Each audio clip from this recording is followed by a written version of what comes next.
Everyone, आज का हमारा टॉपिक है इकोनॉमिक्स का डेफिसिट, जिसको हम बोलते हैं घाटा। इसकी शॉर्ट वीडियो मैंने अपलोड कर दी थी। अब हम इसको अच्छे से समझेंगे।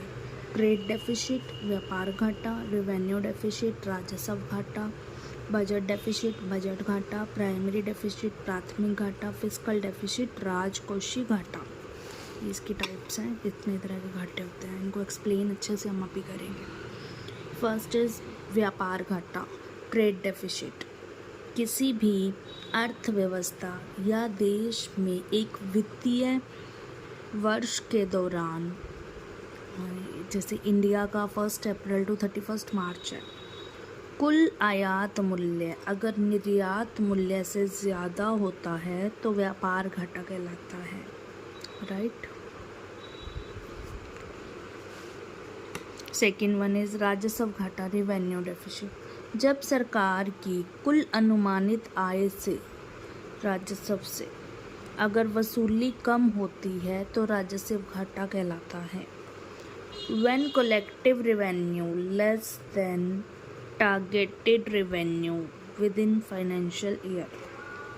Another definition also, एक और definition है, when according to annual budget, if revenue expenditure is more than last year collected revenue income. अगर revenue expenditure ज़्यादा होता है लास्ट ईयर के कलेक्टेड रेवेन्यू से, जो लास्ट ईयर हमें रेवेन्यू कलेक्ट हुआ है उससे, तो उसको हम कहेंगे revenue deficit. Next one is, इसको हिंदी में, अगर वार्षिक बजट के अनुसार राजस्व खर्च पिछले साल वसूली गई राजस्व आय से अगर अधिक हो तो रेवेन्यू डेफिसिट होता है। बजट डेफिसिट, बजट घाटा, जब सरकार द्वारा पेश वार्षिक वित्तीय विवरण, एनुअल फाइनेंशियल स्टेटमेंट, यानी बजट में आय कम एवं खर्च ज़्यादा हो तो उसे बजट घाटा कहते हैं। Less income and more expenditure in budget is called budget deficit. जब बार बार घाटे वाली बजट पेश की जाती है तो इसे घाटे का वित्तीयन कहते हैं। Note, it is not good for economy and government too. ये इकोनॉमी और गवर्नमेंट दोनों के लिए अच्छा नहीं है। सरकार बजट घाटे की पूर्ति के लिए आरबीआई से अधिक नोट, यानी कि पेपर करेंसी छपवा कर पूर्ति कर लेती थी, लेकिन रुपए पेपर करेंसी में इससे महंगाई बढ़ जाती थी और अतः अब ऐसा नहीं किया जाता है। अब सरकार रिजर्व बैंक ऑफ इंडिया के से उधार डेट लेती है, यानी कि ऋण लेती है, राइट।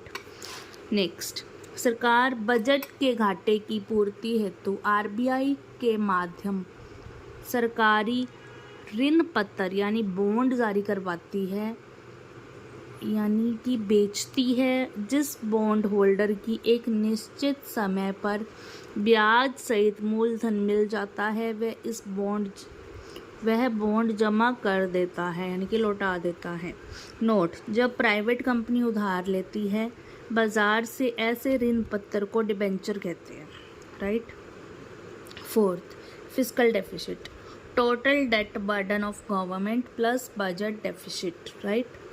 जितना टोटल डेट सरकार के ऊपर है प्लस बजट डेफिसिट होता है, भारत सरकार का कुल ऋण भार प्लस बजट डेफिसिट कहलाता है। नोट, सरकार घाटे वाली संपत्ति को बेचकर राजकोषीय घाटे को कम करती है, राइट। जो घाटे वाली संपत्ति होती है, जैसे मतलब कोई भी घाटे की प्रॉपर्टी है, नुकसान वाली है, उसको बेच देती है।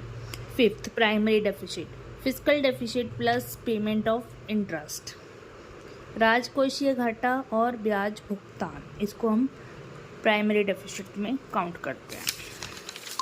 होप आपको ये समझ में आ गया होगा डेफिसिट, कि इसमें 5 तरह के डेफिसिट होते हैं और उनका क्या क्या रोल है। बस ये इतना ही है, इससे ज़्यादा नहीं है हमारे सिलेबस में, ठीक है। Thank you so much for watching.